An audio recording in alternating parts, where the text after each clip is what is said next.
Hey, everybody. Happy Tuesday. To all you seasoned Rocketeers, welcome back. And for those of you just joining us for the first time, it is good to have you on board the proverbial rocket ship. Today, we will be speaking with Katherine Monson, the Chief Operating Officer of Hedron. I'll tell you about the startup, which is building a network of data relay satellites, and bring Katherine on shortly after a word from our sponsor. Today's episode is brought to you by Altec Incorporated. Altec is a leading custom injection molding and precision machining manufacturer of key parts and components for rockets and satellites. And yes, that includes small sats. Altec works with customers to develop solutions tailored to their mission needs and goals. Based in the United States, Altec's dedicated team provides design assistance and manufacturing for proprietary and confidential projects. As if Altec's custom injection molding, in-mold electronics, heat treating, painting, and testing wasn't already the whole 9 yards, Altec also provides assembly and kitting for a wide range of structural and mechanical products. Learn more at altec-inc.com. That's ALTEK-inc.com. Hedron aims to build a network of data relay satellites that will connect space to Earth in real time. The company has plans to get its hardware on orbit in a few years' time, and its initial go-to-market strategy is focused on Earth observation satellite operators. Hedron says it may be able to shave data relay time from today's standard of 15 to 30 minutes to milliseconds, which could enable a whole host of new applications for space-based data. Today we'll unpack how Hedron aims to deliver on that vision with Katherine. Before her current role, Katherine was head of KSAT USA and before that, an early employee of Spire. She also had a background in high-stakes negotiation and worked with a range of Fortune 500s prior to joining the aerospace world. I'll bring her on so that we can get a deep dive into everything from on-orbit data relay technology to terrestrial telco networks to startup operations to Iowa and a whole lot more. Without further ado, Katherine Monson. Katherine, welcome to the show. Thank you. It's great to be here. Where are you calling in from today, where's home? So I live in Boulder County. I live in Louisville, which is just east of Boulder, which unfortunately is now infamous. We had a very significant wildfire here in Louisville last December. So I think if many people think of Louisville, they think of the Marshall Fire. So I live actually just about a block from where the fire stopped. We were very fortunate that our house was not impacted. Wow. But beautiful Boulder County. It's certainly not a bad place to live. Yeah. How cold is it right now up there? It's been very cold outside. It's warming up now. It's 46, but it was in the 20s yesterday. We're basically tied. And just to contextualize, I'm in my dad's house in Dallas, and if anybody throughout this recording, if you hear a leaf blower and a very loud dog barking, that's not happening near Boulder. That's happening in Dallas. Just want to establish that. So what's the elevator pitch that you would give folks, like the 30-second spiel? Yeah, it's a good question. So really the problem that we're solving at Hedron is we need to get data to people who can do something with it. So while I'm thrilled to see, a Planet image on the cover of The Economist or a Maxar image being used to prosecute human rights violations in Burma, those are things that already happened. So those images are archival. What we really need to be able to do is get information to people in a time frame in which they can actually make a decision and they can actually act and change the outcome. That's something that today we're not able to do because our space communications infrastructure is frankly archaic. We can do better, and the technology now exists that we can build a better infrastructure. Awesome. Well, there's a lot to dig into there. On space infrastructure, I think that kind of dovetails pretty well with your past experience and your most recent experience, but let's go to the beginning. I'm a little bit embarrassed to admit this, so hopefully no judgment from anyone who's listening in. I really, really, really wanted to be the Secretary of Defense when I was a kid, which I am aware is kind of an unusual thing for a kid growing up in Iowa. But I was really motivated to try to, in somewhat of a naive way, I thought, gosh, like if one could just, end war, you could, alleviate so much suffering. And I thought, the place to do that is I need to go to the Department of Defense. I need to understand conflict, and I need to be able to have a seat at the table so that we can, start to create opportunities for conflict to be avoided or mitigated or managed in a different way. So I'm aware of how naive that sounds, but again, that was my childhood view of it. But No, you got to dream big, shoot for the stars. I love that. Exactly. So I went to school to study defense policy, and at the time especially, there were really two programs that were offering defense policy as a major. It was Tufts University in Georgetown. My politics are a little bit more on the progressive side, so I ended up going to Tufts, studied defense policy. From there, went to go work at the Pentagon. So I worked for the Undersecretary of what was called Acquisitions, Technology, and Logistics at the time, so OUSD AT&L. That was when Secretary Panetta was SecDef. Had a fantastic experience working at the Pentagon. My entire education was focused on getting to this one dream job. But I got to that dream job and I realized, oh my gosh, I'm looking at my colleagues and they have one of two paths. One hand, they have been fighting for years to try to make some change, and it's a hugely bureaucratic system with many, many, many stakeholders. So a lot of good people trying to do really good work, but just a lot of stakeholders to manage. And folks would take one of two outcomes. So they would either decide, oh my gosh, I just can't make any change. I'm pushing this boulder uphill, and they'd just get frustrated. The other path is they would start to say, well, I can't make a difference. And so they would become kind of disinterested. And I thought to myself, my gosh, I do not want to spend the rest of my life with one of those two paths. I'm not seeing anybody who's feeling like super motivated to keep pushing the boulder uphill. There must be a different way.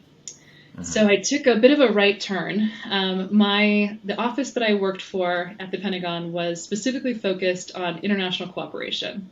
So we were in charge of negotiating various research and development programs across allies. So at the time that I was there, we were really working on the Joint Strike Fighter, the F-35, negotiating kind of how that deal came together with U.S. allies.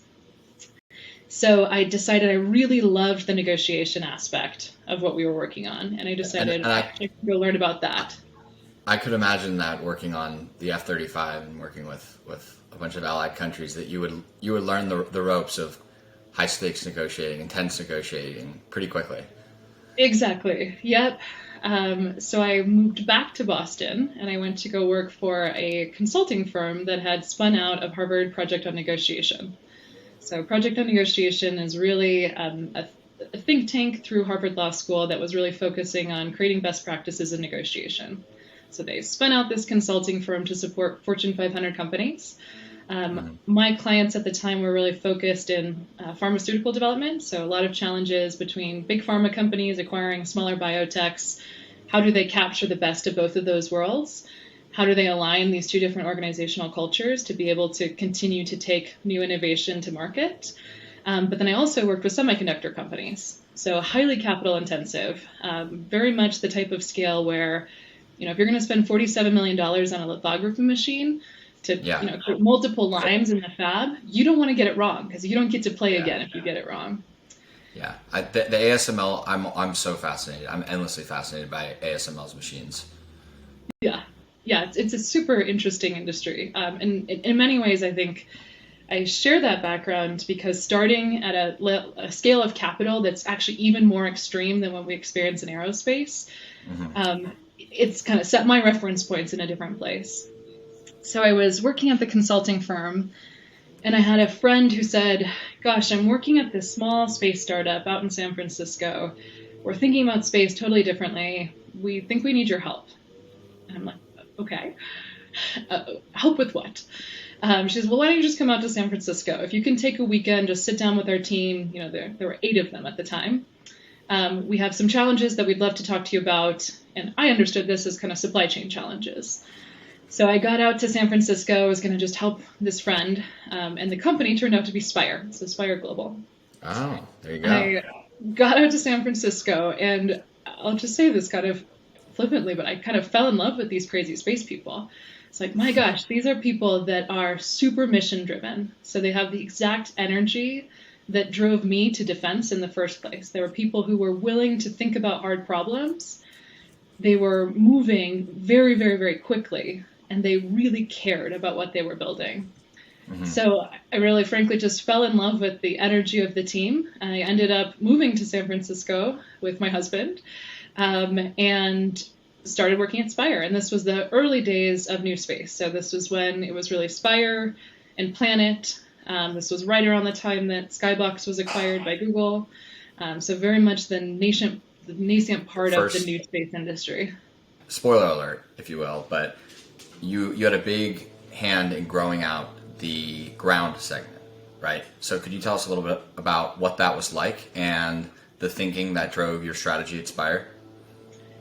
Yeah, it's a good question. So one of the kind of innovations that Spire really piloted was owning the full vertical. Planet was doing something similar, so it was an innovation within new space, building the satellites in-house, but also then building the ground stations in-house. So both the design of the hardware, as well as going out and building new locations and owning and operating those systems. We had an absolutely fantastic team at Spire. Some of my closest friends and folks who have gone on to seed various other companies within the industry really came out of that early time at Spire. What came next after Spire? Yeah, so I, at that point, was a customer of KSAT, and KSAT, the global company, is headquartered in Norway. And KSAT at the time approached me and said, hey, we're looking to build out a US company. So half of KSAT's business, half of the revenue, half of the customer base is United States based. And they said, look, we need to be closer to these innovative new companies that are moving very quickly. So we need to start a US company. Is that something you would be willing to do? Would you be willing to come on board and start a US company? So I then moved from Spire to KSAT and started what became the US corporation of KSAT Inc. Is KSAT Inc. still a full subsidiary of the parent KSAT company? It is, yep. So KSAT Inc. is a US Delaware incorporated corporation that is fully owned by KSAT Global. I think it's fascinating. I've heard you speak about your time at KSAT before, because on the one hand, you balanced this kind of disruptive mentality. I think a lot of that is embodied by some of these companies that come out of San Francisco, a lot of which aren't in space at all, but some of the space ones that we've talked about. When you balancing that on the one hand with the like pedigree, I think pedigree has a good connotation. Legacy sometimes in space people think that has a bad connotation. I'm not using it with any sort of bad connotation, but the pedigree and legacy of being a 50 or 60, I'm not sure exactly how old Kongsberg is, but what was that experience like? Like having the disruptor mentality, in a way, starting up this new division, this U.S. company with that legacy aspect and all of the decades of operational experience.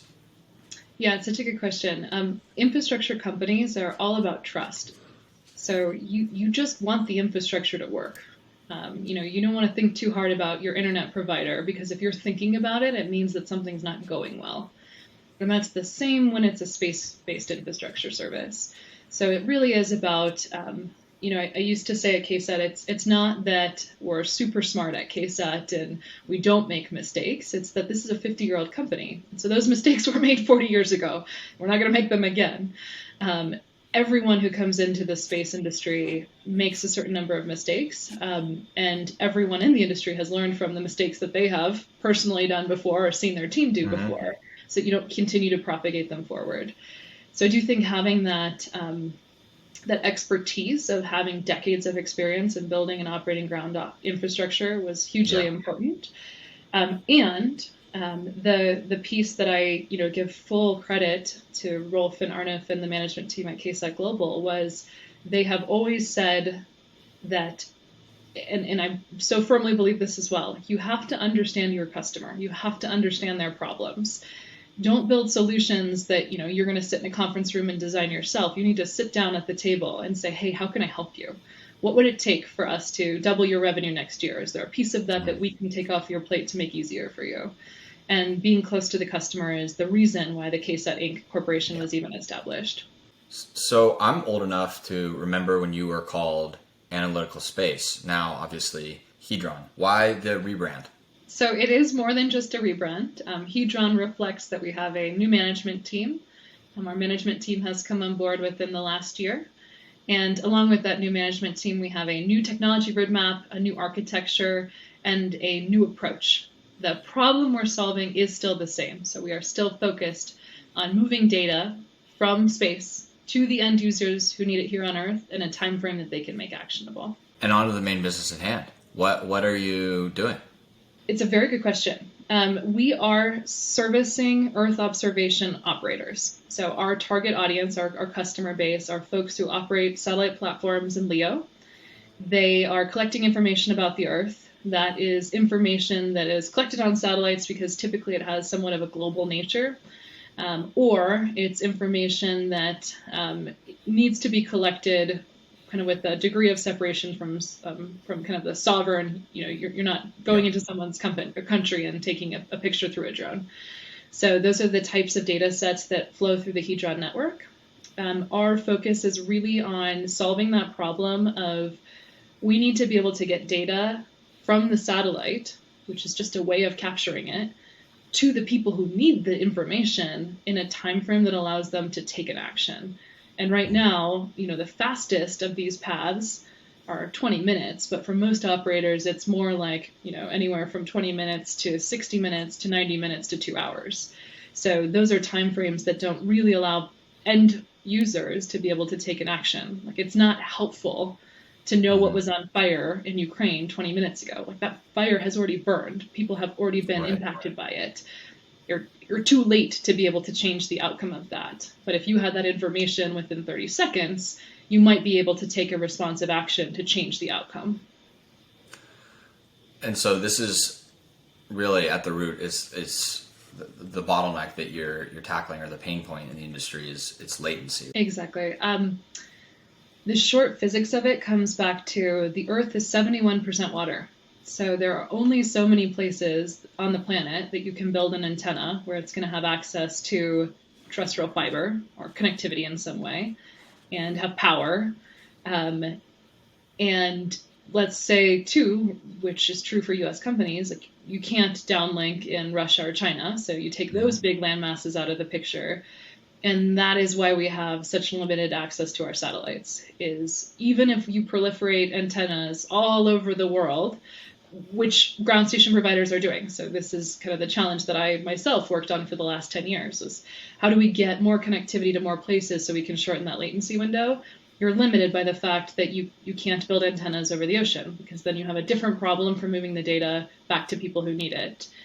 So the answer is building in-space satellite relays.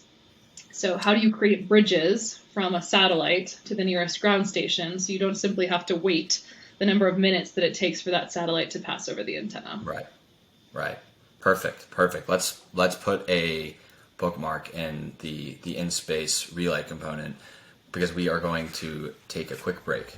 Manufacture of key parts and components for rockets and satellites. And yes, that includes small sats. Altec works with customers to develop solutions tailored to their mission needs and goals. Learn more at altec-inc.com. Okay, we are back, and we're picking up on the topic of data relays in space and overcoming the fact that the Earth is mainly water. Not everyone, there are adversaries. Not everyone is friendly on Earth. And yeah, I mean, just the tyranny of water. I'd never heard it kind of phrased, like, described in that way, but I think that is a very, very good way of thinking about it. So taking a lot of these links to space, right? Exactly. Yeah. So it's how do you get data from where it's collected on the satellite platform to the person who needs it much more quickly than we are today. And today that's measured in minutes, and we need to be moving into milliseconds. Okay. And the plan for Hedron is you'll be launching your own hardware. Is that right? Yes. So we are building in space communications infrastructure. So we will have our own satellites. Those satellites are really focused on providing that communication service. Our architecture is really based on a couple of learnings from the terrestrial infrastructure. So let me explain a little bit about how we think about building communications infrastructure. And the reason I am so confident that we can build a better communications infrastructure in space is that we as humans have already built a much better communications infrastructure here on Earth. So when Barris and Rhonda and I sat down and really looked at this problem, we drew a lot of inspiration from the terrestrial mobile network. So there are kind of three major learnings that we really took from the terrestrial mobile network into building our space communications infrastructure. So if you'll indulge me, Ryan, I'll go through the list. Absolutely. Kind of paint the picture of really how we think about this. I love it. I want to the interplay between telco basically and space. No, absolutely. By all means, go ahead. Okay, great. So if you were to pull up on Google, you could type in terrestrial communications around the globe, and you'll get essentially a heat map of where is their connectivity. And what you'll notice when you look at that map is that there are hotspots and places where there is not connectivity. And those hotspots are really based around urban areas predominantly, but areas where there are people who are willing to pay for communications infrastructure. So let me even just make this even more granular and contextualize it. So I live in Boulder County. I live in a major tech hub in the United States. And I can drive 10 minutes from my house into the foothills, and I will lose cell phone service. And it's not that we don't know how to build a cell phone tower in the foothills. We absolutely know how to do that. The reason there's not a cell phone tower here in the foothills is that there's not enough demand of users who are willing to pay for that cell phone tower to be built. And that's annoying, but we're all used to that here on Earth, that there are places where, we're just, the business model doesn't close for there to be connectivity. So that's the number one rule of building communications infrastructure, which is build where there are people who will pay to use that infrastructure. Do not build in places where there are not users who will pay to build that infrastructure. So number two is if you look at the map of global connectivity, it is not a unified grid. So like if you look at even like the optical fiber, it's not running in these beautiful, evenly distributed grids that are latitudinally and longitudinally equally spaced. No, those terrestrial fiber cables follow the demand. So going back to rule number one, we've laid out our terrestrial connectivity in following the demand, which means that you have pockets that have much more connectivity in denser demand regions, and then areas where we're just connecting those areas that have the high density of demand. So number two, learning in terms of how we've applied this to space communications infrastructure is do not build unified grids. Building a unified grid breaks the first rule, which means you're building infrastructure in places where there are people who are not willing to pay for it. Interesting. And then the third rule here that we've really learned and kind of leveraged here at Hedron is don't reinvent the wheel. So plug into existing infrastructure. So let's say that, Ryan, you're going to build your own mobile telecommunications company.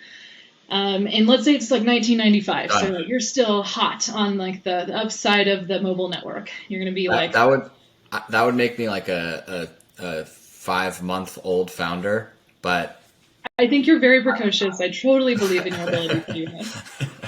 Okay. So let's say it's Duffy Telco, and you decide that you're going to lay out your first cell phone towers in Seattle because, gosh, there's this whole Microsoft thing happening there. It looks like a lot of early adopters, tech-savvy folks. We're gonna start our beta market here in Seattle. So you build a series of cell phone towers, and you're serving that Seattle market. It's great.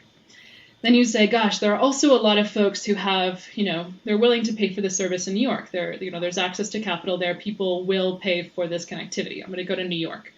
And you build a series of cell phone towers. So what you don't do as Duffy Telco is you don't then build a series of cell phone towers across, Montana, Wyoming, North Dakota to try to connect your Seattle and New York market. Like, no. You plug into the existing telecommunications line that already exists. That's exactly how the cell phone network works today, right? I have a Google Fi cell phone that uses some combination of Wi-Fi and whatever telecommunications provider gives the strongest signal. Yep. So the third rule of infrastructure is don't rebuild what already works, what already exists. Applying that to space, don't build where you have to bypass or replicate the terrestrial infrastructure.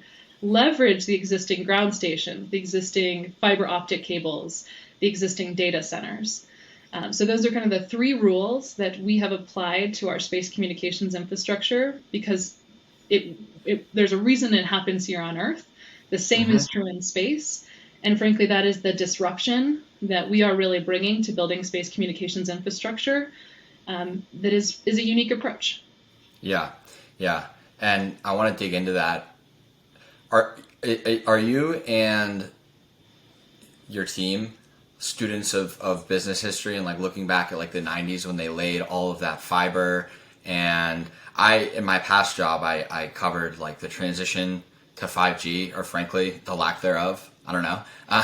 But I covered that a lot. So I thought a decent amount about that. And, and then thinking about the FCC, the $16 billion for subsidization of the build out of that, because all of those areas have been neglected and there's no market incentives. So I am totally super fascinated by all of this, and I'm sure y'all have learned from a lot of the past chapters of either new network deployments, new sorts of technologies, or areas where they were just completely over capacity. Absolutely. So when Barris and Rhonda and I sat down and looked at this problem, let's face it, many companies have tried to solve the communications infrastructure in space problem. And many of those companies have run into trouble. So they have faced significant restructuring. And sometimes even with that restructuring, they were not able to continue and progress. Folks were overextended. And if you look at all of those different companies and how so many people have gotten, stuck in trying to build in space communications infrastructure, the common thread is capital. So when Rhonda, Barris, and I sat down and looked at this problem, it became clear to us that we can't continue down the same path that others have started on. We need to figure out a way to avoid getting caught in that same trap, which is why our architecture is very modular, it's very scalable, and it really focuses around those three rules that we just talked about. Yeah. The common thread, I would just add to that, the common thread is capital and Chapter 11.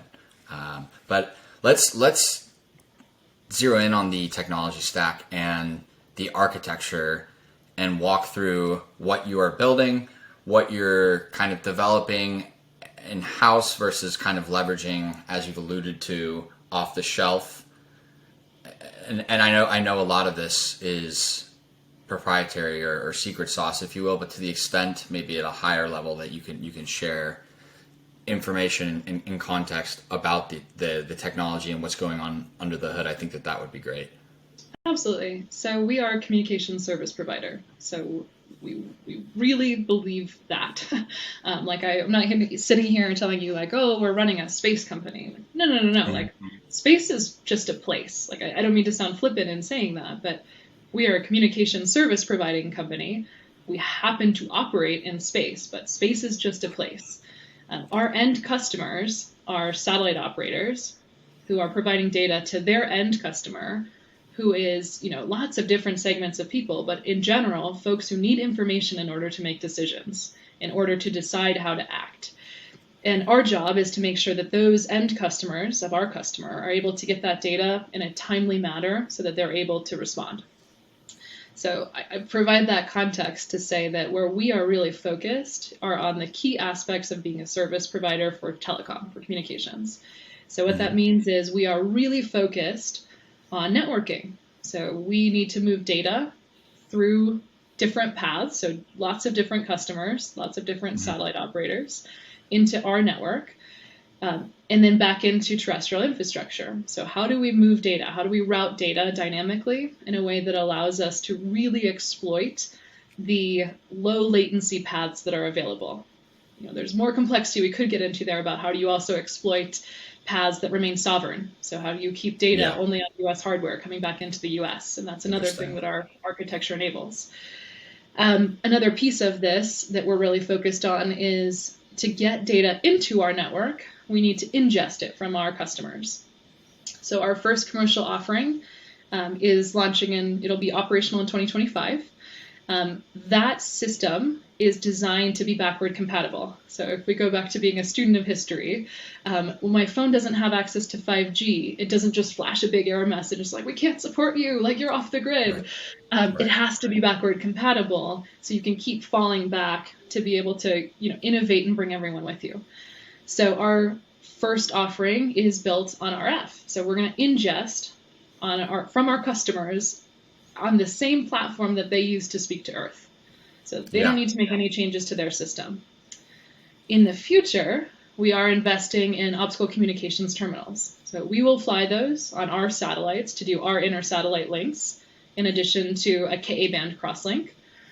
And we do believe in a future with optical communications terminals enabling us to provide there can be a higher data throughput from our customer into our network, which again just helps everyone get more data moving more quickly to the people who need to use it. Right. When you talk about the optical inter-satellite links, are those the laser links that a lot of others are also working on? Yes, and this is where so Barry Zirkman, our CEO, has his background is optical comms.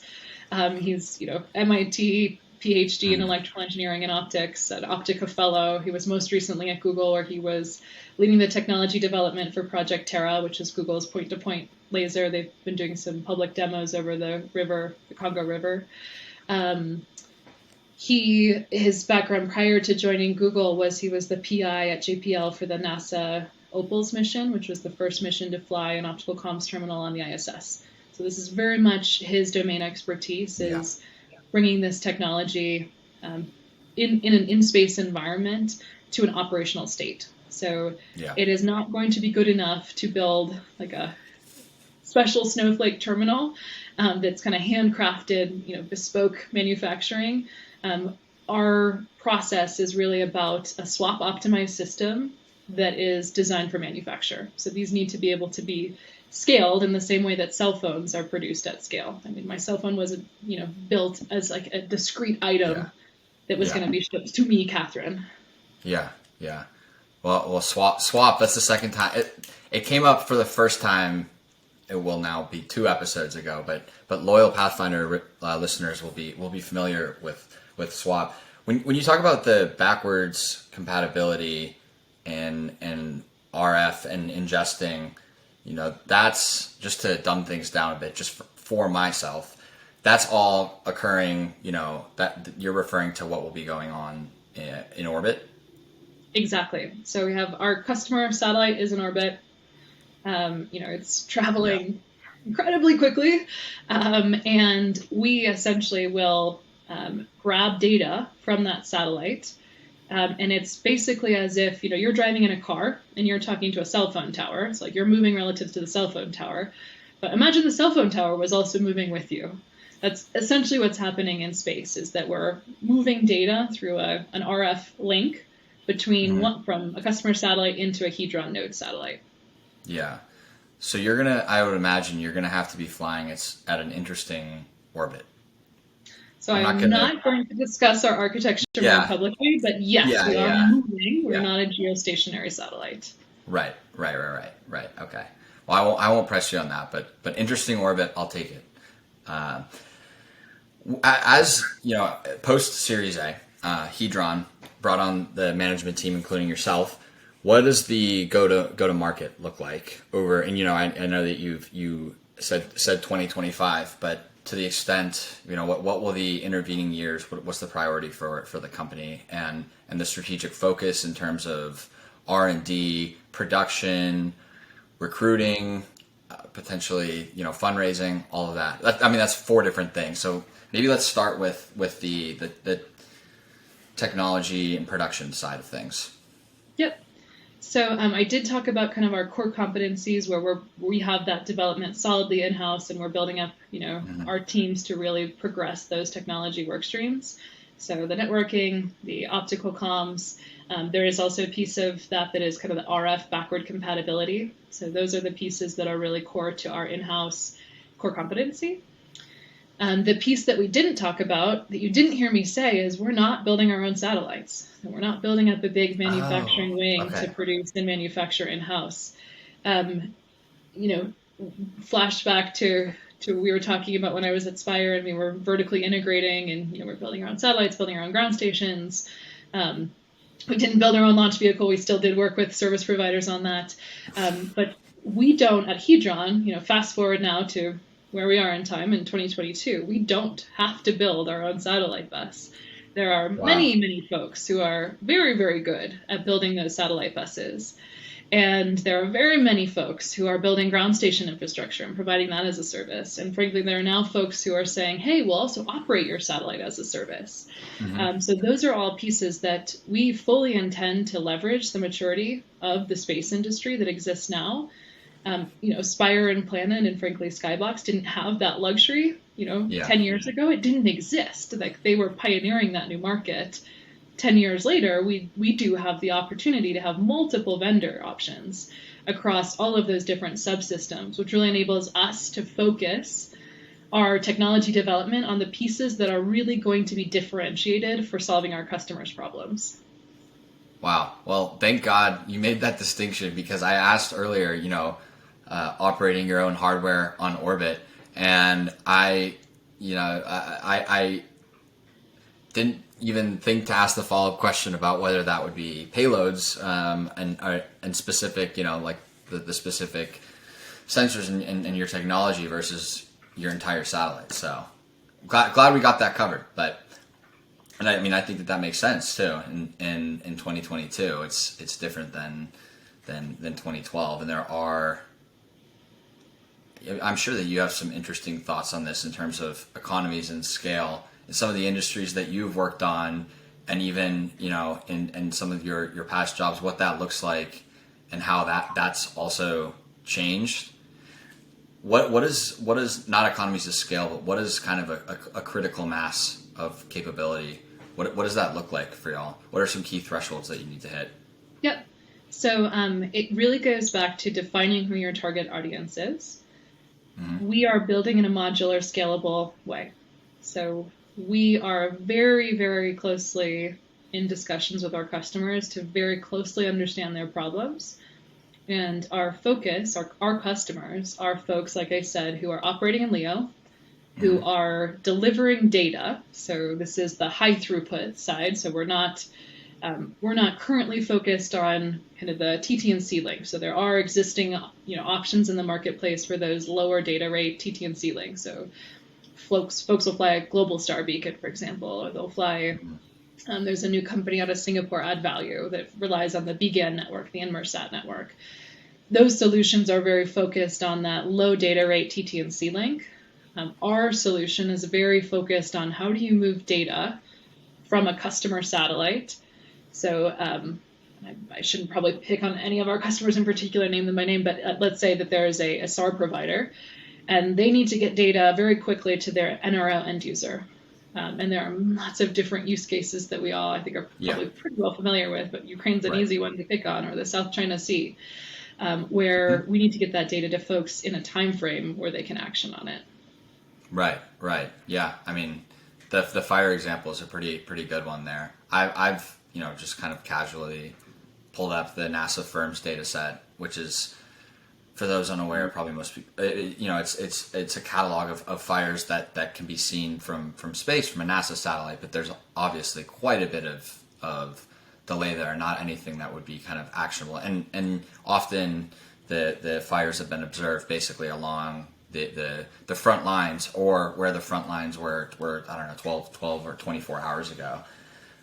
Yeah, and wildfire is actually a great example, Ryan, too. I'm often asked, people are really comfortable and familiar with the use cases in kind of a defense or intelligence application. And so, I get asked a lot, so what does this mean for civil space or commercial space? Like, who cares about that type of data? So wildfire is actually an interesting example. I was just speaking actually with an end user who they have a FEMA contract to be able to aggregate data to provide to first responders. And the founder of this company is himself a firefighter who deployed to these massive wildfires that we have here living in the American West. So that's just a fact of life now. If you live west of the Mississippi, that wildfire is part of your reality.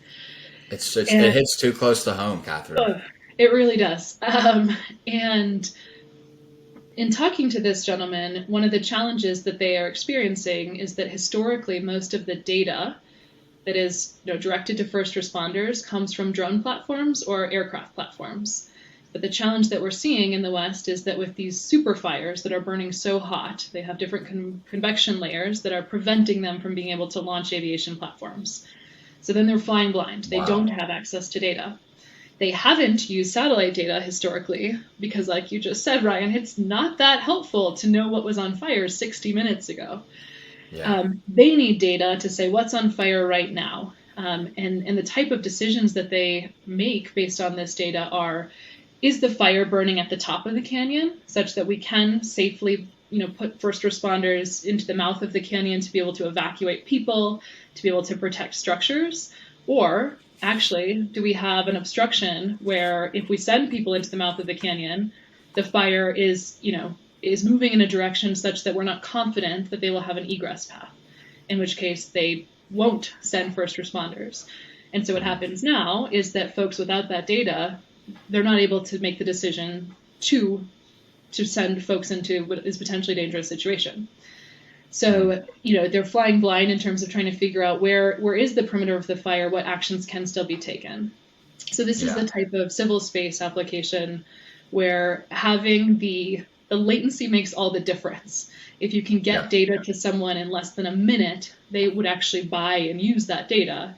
But if it's going to be archival, and here I use archival somewhat flippantly, but it's, if it's over 20 minutes old, there's low fidelity. They have low confidence that they can take an action based on that old data. Right. And these are situations, as you mentioned, where there's not any sort of competing, you're not doing a measurement or an observation in situ or overhead. And I mean, for a lot of for the fires out west, unfortunately, I think I'm by no means an expert, but I would imagine a lot of times they're at a scale where doing any sort of observations or monitoring, it's not feasible for any sort of for any altitude beyond actual the higher ground that is space. I think the civil so defense and intelligence we need not beat a dead horse. I think that's totally clear that there are so many applications for this kind of low latency. I think for civil, it's pretty clear as well. I think the wildfire example is especially instructive. What kind of end user applications could this technology potentially open up?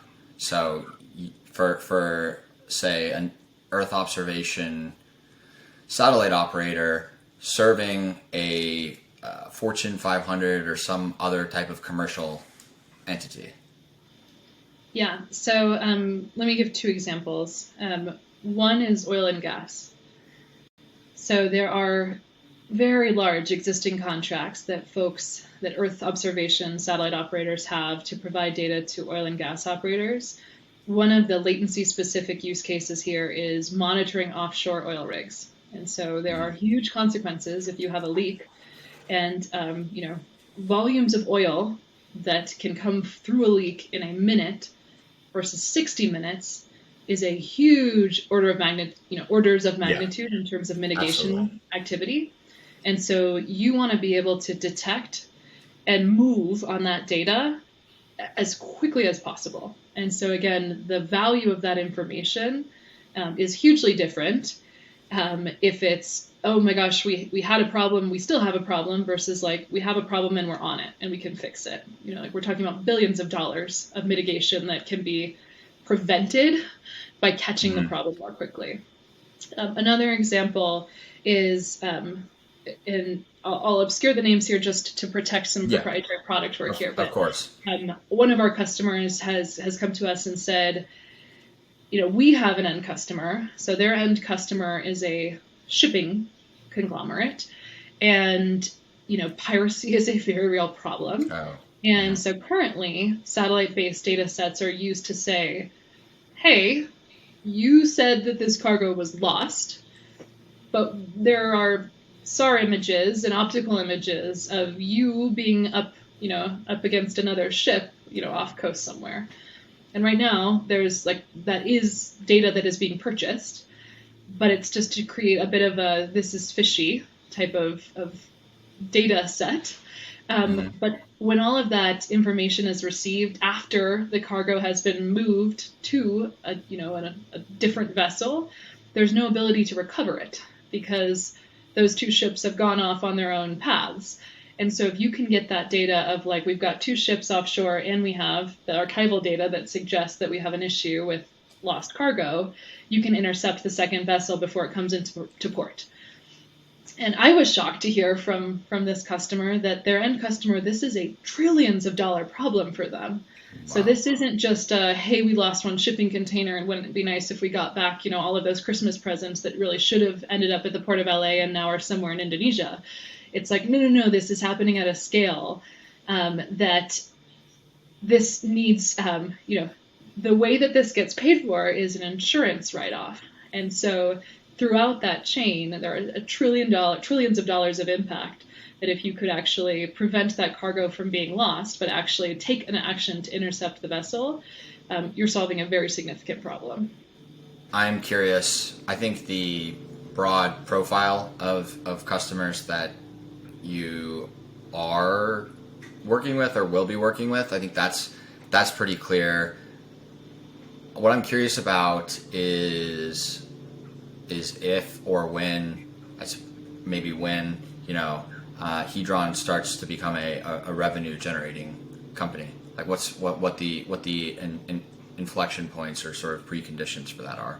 Yeah, so that goes back to kind of, and I don't mean to sound like a broken record, but the 3 rules of building telecommunications infrastructure as derived from the terrestrial communications infrastructure. Build where there is demand. Build where people will pay to use that infrastructure. And those are all the conversations that we're having with our customers right now, is we are building our initial commercial offering that is live in 2025 based on that demand.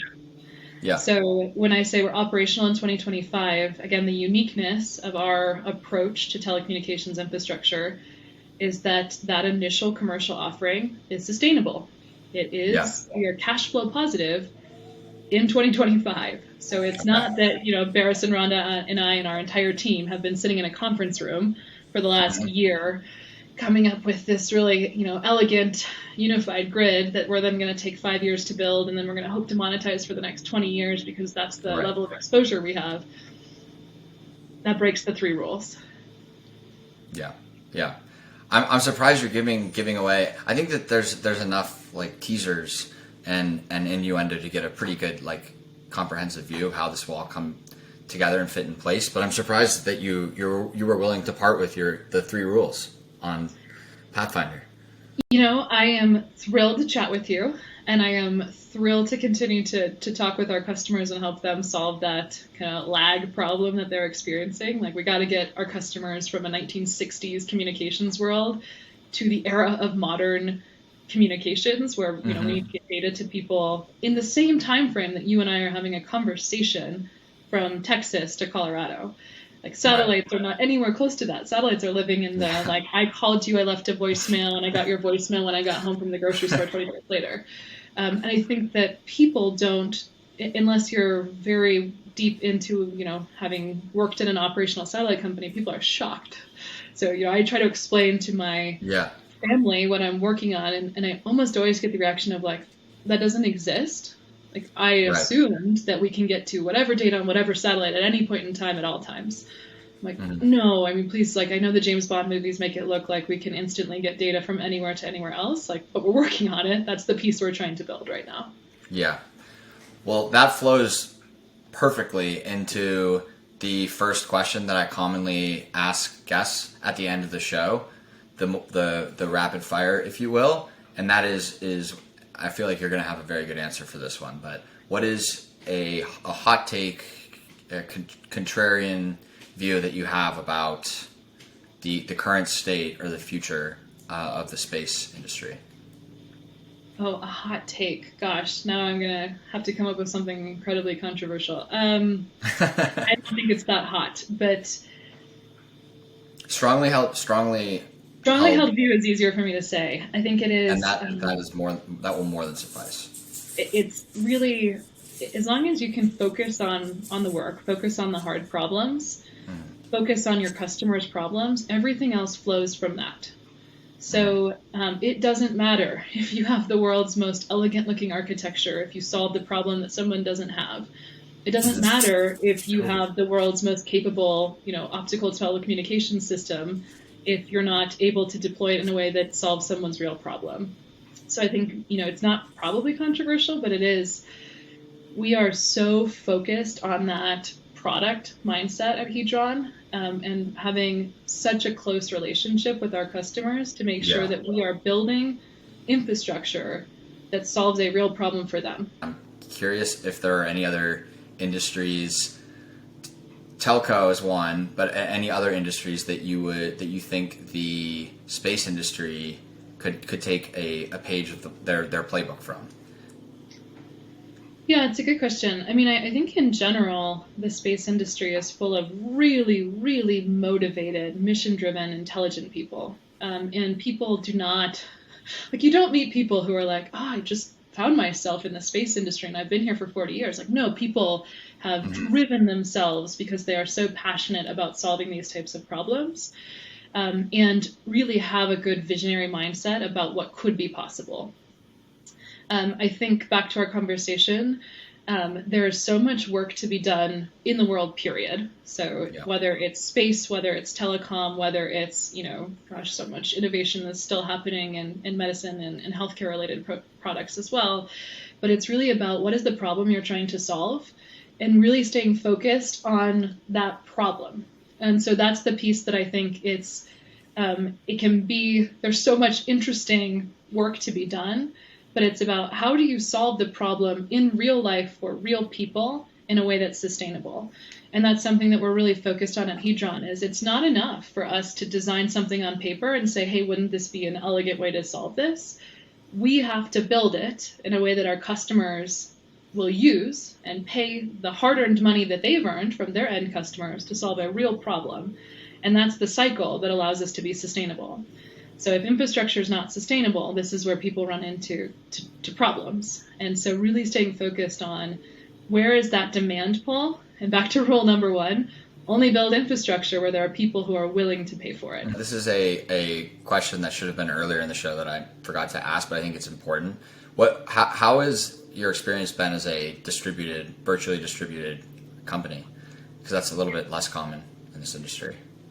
Yeah, no, I think it's, the pandemic is really the reason why our team is virtually distributed, is everyone was living in the remote world. We are really focused on building a team with people who are passionate about this mission. And passion only takes you so far, but the reason I reference passion is are you dedicated to solving this problem? Because, as you and I both know, there are so many many problems to be solved in the world these days, and so many interesting problems even within our aerospace industry that we really are focused on folks who have seen this problem before. It's been a thorn in their side. And, similar to, I've looked at this problem for the last 10 years and kind of felt like we're stuck. Like the era of ubiquitous data from space that can solve all these problems, that promise hasn't been realized because there are only so many people who care about the world the way that it looked an hour ago. We can't drive any change from that. We need to move into this is what's happening and therefore we're going to take this action. And that's the piece that is the stepwise function we're unlocking. We're really focused on finding those people. And frankly, they find us, which is great. It's people who've really seen this problem and are motivated to spend their time and life energy to push that problem space forward. Awesome. That being said, I should be clear, we have our hardware team co-located. So we're building our optical communications terminal. So our lab is a physical place where people physically live and go into the lab. So it's not that everybody is just remote. Yeah, that'd be pretty impressive if your hardware team was wearing AR or VR headsets and they were all actually distributed. I don't know if anyone has done that yet, but that probably something makes me think that wouldn't be as effective or productive. But I think that all makes sense. I'll just add, I'm looking forward to seeing what sorts of markets and entire sorts of applications for space-based data and imagery are opened up and unlocked if you succeed in what you set out to do. But thank you so much for the time, Katherine. This has been great. My mind is going to be spinning for like a couple more hours today, but I learned a lot today. Well, great. Thank you so much for the great conversation. That will do it for Pathfinder 0027, powered by Payload. We've only got a few more episodes this year, and I guess time flies when you're making newsletters for your ears. As I mentioned a couple weeks back, we've got big plans in store for Pathfinder in the new year. Can't wait to tell you more, but for the time being, I'm going to read us out. Thanks to Katherine for peeling back the curtains on what Hedron is building, and thanks to all of you for listening. If you like what you heard, don't forget to leave us a rating and review wherever you're listening to this. It will really help move the needle. And fun fact, Pathfinder had its very own Spotify Wrapped this year. We're in the top 5% most shared, viewed, and followed podcasts worldwide. And if you want a fuller breakdown, check the show notes for a link. That will do it for today. I'm Ryan Duffy signing off, and I'll see you back here next week.